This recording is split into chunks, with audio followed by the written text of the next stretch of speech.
ભાવિન તમે ફટાફટ ઘરે વયા આવો, મમ્મી ઘર છોડીને વયા ગયા છે. હા હા જલ્દી આવો. એ હા.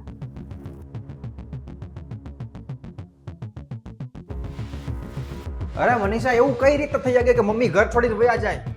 મને શું ખબર, હું તો રૂમમાં સૂતી હતી. જેવી બહાર આવે ને ત્યારે જોયું તો મમ્મી હતા જ નહીં. મને નથી લાગતું કે મમ્મી કીધા વગર ઘર છોડીને વયા જાય. તો તમને મારી વાત ઉપર વિશ્વાસ નથી ને? અરે મારો એવો અર્થ જ નથી.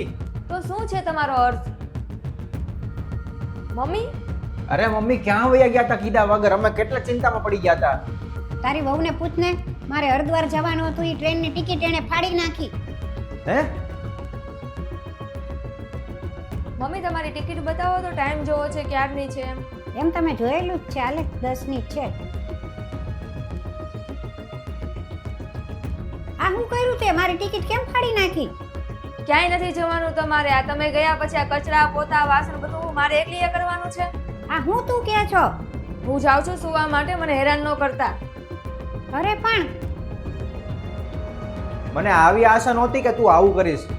અરે તમે લોકો જે સમજો છો ને એવું કાંઈ નથી. અરે સમજવા જેવું કઈ રહ્યું છે? અને તારા વિચાર આવા હશે એ તો મેં કોઈ દિવસ વિચાર્યું નહોતું. અરે એકવાર મારી વાત તો સાંભળી લ્યો. તમે કેમ હસો છો મમ્મી? કેમ તું જ તે મને સરપ્રાઈઝ આપી શક, હું ન આપી શકું? તે મારી ટિકિટ ફાડી નાખીને એટલે હું ખીજાઈને બહાર વહી ગઈ. ને બહાર ગઈ ને તો મને ચોકીદારે કીધું કે ઉભા રહ્યો તો કામ છે. મેં કીધું હું? તો એણે એમ કીધું કે આ તમારી ટિકિટ છે. મેં કીધું મારી ટિકિટ કેમ? તો કે લ્યો આ તમારી ફ્લાઇટની ટિકિટ છે. ને મેં જોયું ને અંદર તો એમાં મારું નામ હતું.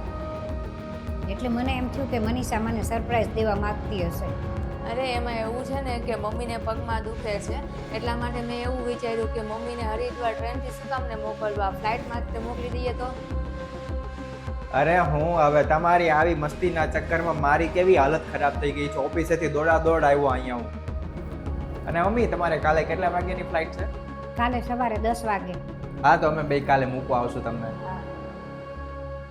મિત્રો, જે આપણા વડીલો છે ને એ જૂના વિચારો ધરાવતા હોય એવું બને, અને એ કરકસર કરતા હોય એવું પણ બને.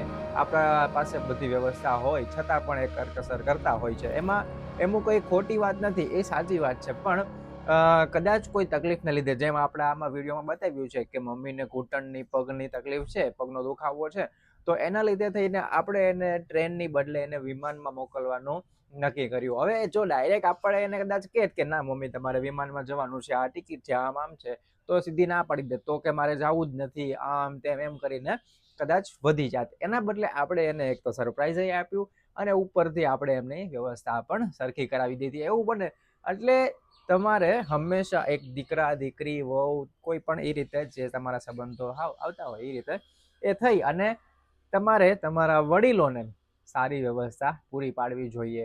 અને આપણી જેવી કેપેસિટી, એવું નથી કે હું પરાણે કહું છું કે નહીં વિમાનમાં જ મોકલવાના, ટ્રેનમાં નહીં, પણ આપણી જેવી કેપેસિટી, આપણી કદાચ કેપેસિટી હોય ટ્રેનની, તો ટ્રેનની વ્યવસ્થા આપણે પણ સારી એવી વ્યવસ્થા એમને કરાવી દઈએ. એવું નહીં કે ધક્કા મૂકીમાં જાય, આ તે એને તકલીફ થાય. બરોબર ને? બાકી તમને વિડીયો ગમ્યો હોય તો લાઈક, શેર અને કમેન્ટ કરજો.